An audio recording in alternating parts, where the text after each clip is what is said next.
Olá, eu sou Jardel Martins, eu sou pastor da Igreja Presbiteriana em Bananal, no estado de São Paulo. A partir de hoje nós vamos iniciar nossos estudos sobre a Confissão de Fé de Westminster. E nessa aula de número 1, nós vamos tratar, mesmo que brevemente, sobre o contexto da Confissão de Fé de Westminster. E a primeira pergunta que nós precisamos fazer a respeito desse assunto é: o que é uma confissão de fé? Ela nada mais é do que a sistematização de doutrinas bíblicas de forma ordenada e lógica. Segunda pergunta importante que precisamos fazer: como surgiu a Confissão de Fé de Westminster? Qual é o seu panorama? Qual é o seu contexto histórico? Quando e onde surgiu? Ela surge então na Inglaterra do século XVII, onde na época o rei Carlos I desejava que a Igreja da Inglaterra, a Igreja Anglicana, estivesse sob a influência do catolicismo romano. Com essa ênfase, deflagra-se uma crise entre o rei e o parlamento inglês, que era constituído em sua maioria de puritanos, no qual desejavam uma igreja sem influência do catolicismo romano, além de desejarem uma igreja pura, um governo puro, uma doutrina pura e uma vida pura.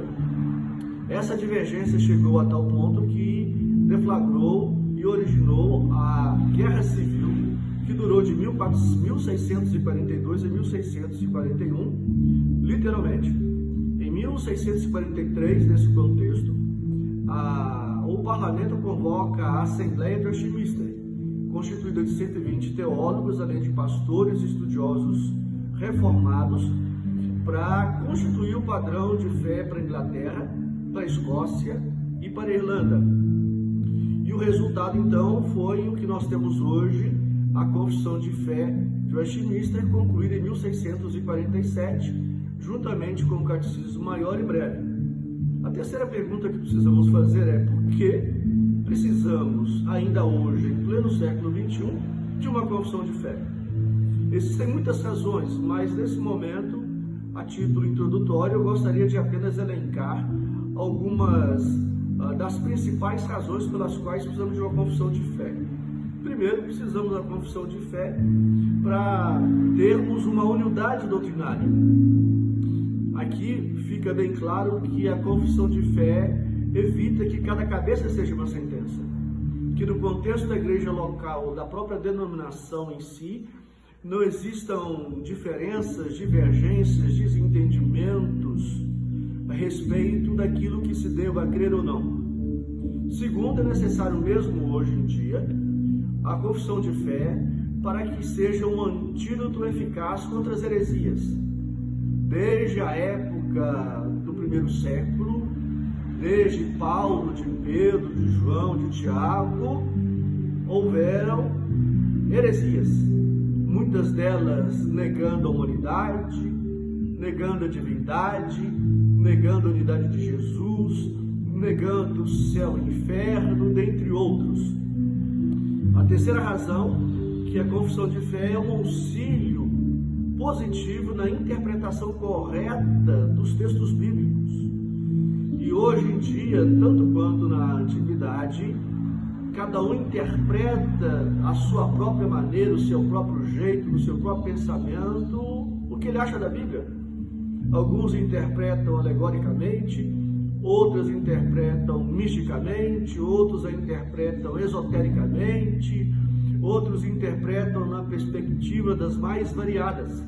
E quando temos uma confissão de fé, nós conseguimos interpretar a Bíblia de maneira correta, de acordo com as regras da hermenêutica, sobretudo o que o autor quis dizer com aquele texto. E uma última razão que poderíamos elencar nesse instante é a identidade doutrinária.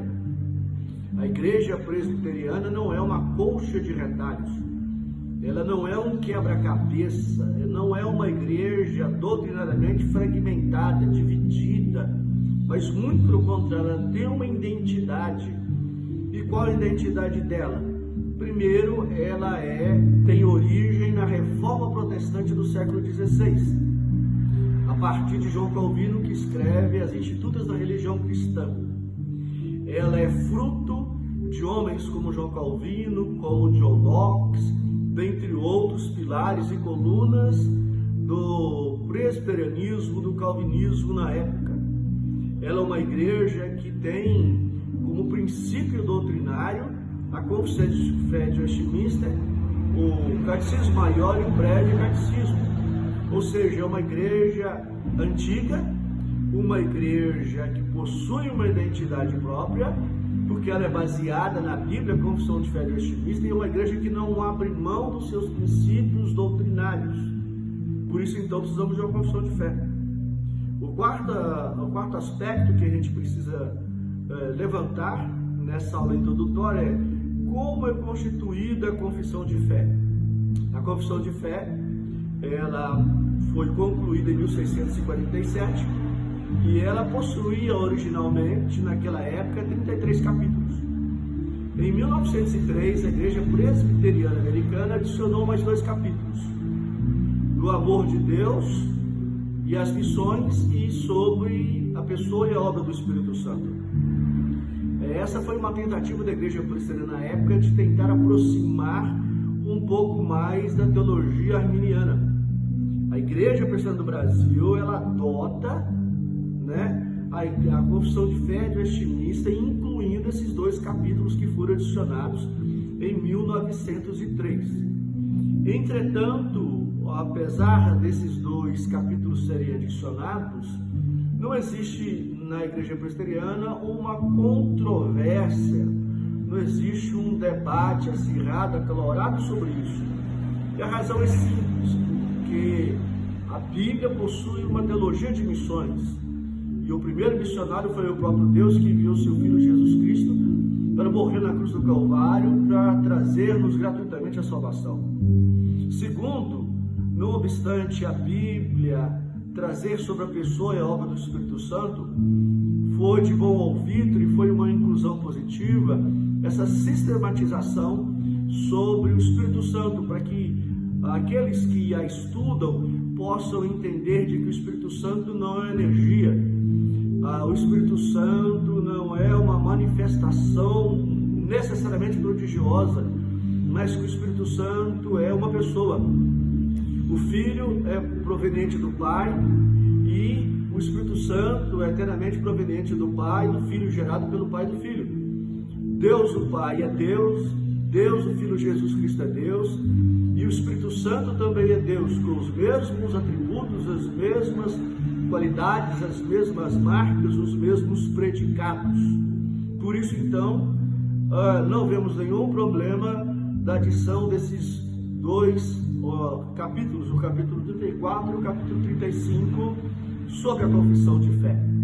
Então, querido, me despeço aqui nessa primeira aula, convidando você a participar do próximo vídeo, o qual nós iremos tratar sobre da Escritura Sagrada, o capítulo 1 da nossa confissão de fé de Westminster. Jesus te abençoe.